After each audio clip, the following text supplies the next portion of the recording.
What is up, my peeps? Master Shredder here, aka the Fat Burning Sensei, aka the Fat Destroyer. Thought I'd do a quick vid while I'm on the move. And basically it's because I hate being alone, okay? I hate being alone. Are you one of those people that hates being alone or loves being alone? Well, me personally, I love being around people, and people are the reason that motivates me, lights me up, makes me happy, you know, gets me moving basically. And that's what I wanted to talk about, is having motivation. And I do talk about this quite a bit, but motivation, how do you have endless motivation? How do you get endless energy? So, you know, people all my life have been quite, well, fascinated or annoyed by me, either way. Like whether it's my crazy hair or crazy personality. People say that I'm out there, I'm pretty energetic, and I've always been known as like the Energizer Bunny since I was a kid basically. But what gave me all of that energy? Because I've been looking into this for years, and basically what it comes down to is the reason and the purpose why I have so much energy is that I was brought up by a massive whānau, a big family, okay? So my mum and dad, when I was born into my Queen Koro's papakainga in Te Ikaroa, which is in Pungarehu, where the Barretts, if you know Bowden Barrett and the Barrett brothers, they all grew up there in Pungarehu. So I was probably well before their time, as you can see me graze. But yeah, I grew up there right on the beach there at the papakainga at Te Ikaroa in Pungarehu, and I have memories. This is my earliest memory that I have when I was 3 years of age, as I walked down 3 kilometer street, okay, to get to the main road. And I was 3 years of age, and I remember, I explicitly remember this as a 3-year-old. It's crazy, but I remember counting as I was walking. I was so focused on getting my whole family one lolly each, going down to the shop.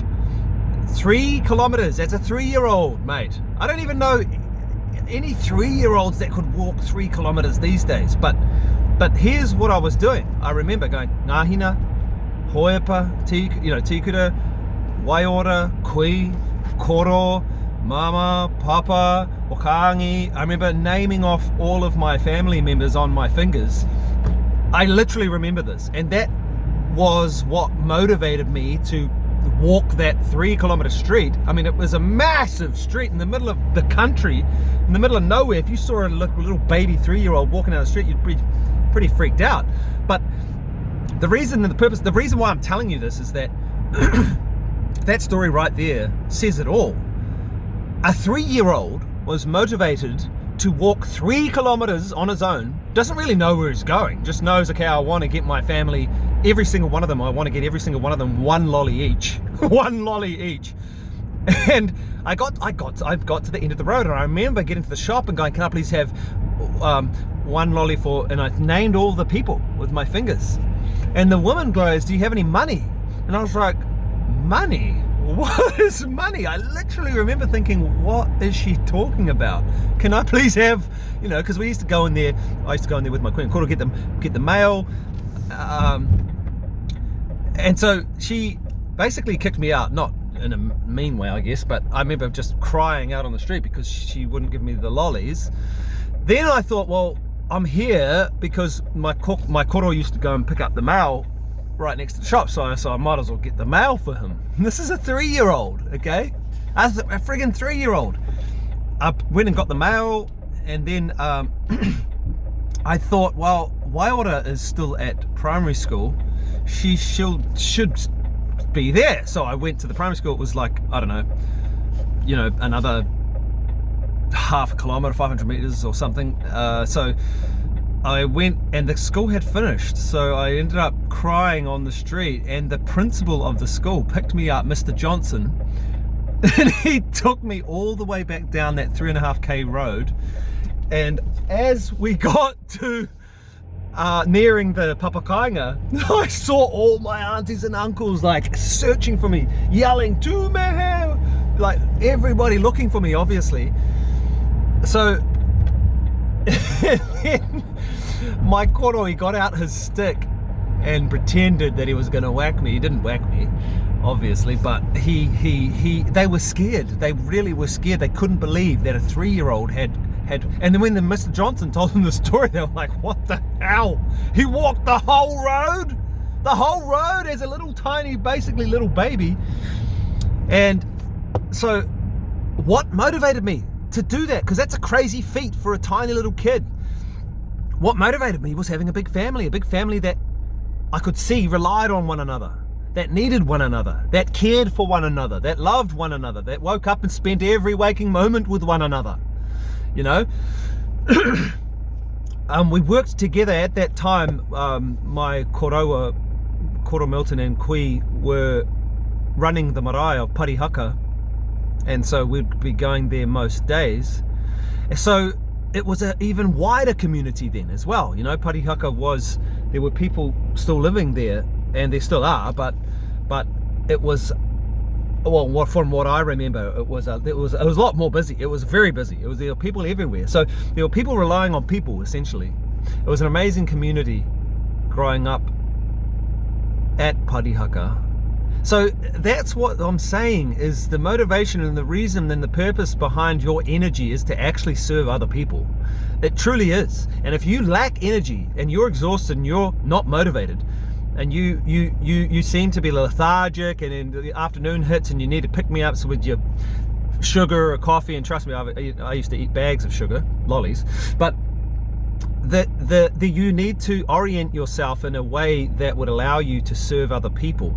But you got to do it, obviously, in a way that's sustainable. You know what I mean? Like, if you preferably can get a job in an everyday situation where you are serving other people, that's really going to. But the other thing is, you have, going back to what I said at the beginning of the video, where you know, some people are what you would consider introverts, and then other people are extroverts. Like me, I'd be considered an extrovert. But I honestly don't believe that it's a personality type, you know, because you can change. You can change your preferences, you can change your energy levels, you can change everything about you pretty much, other than the outward exterior. I mean, you can do that too. You can do that with plastic surgery or whatever, but what I'm saying is you can change your heart, you can change your attitude, you can change your thoughts, your opinions, you can change what you meditate on, the things that you believe, you can change your orientation in the world, you can change yourself from because I changed myself. I went through a stage where I was an introvert, okay? I was a hermit when my wife left me.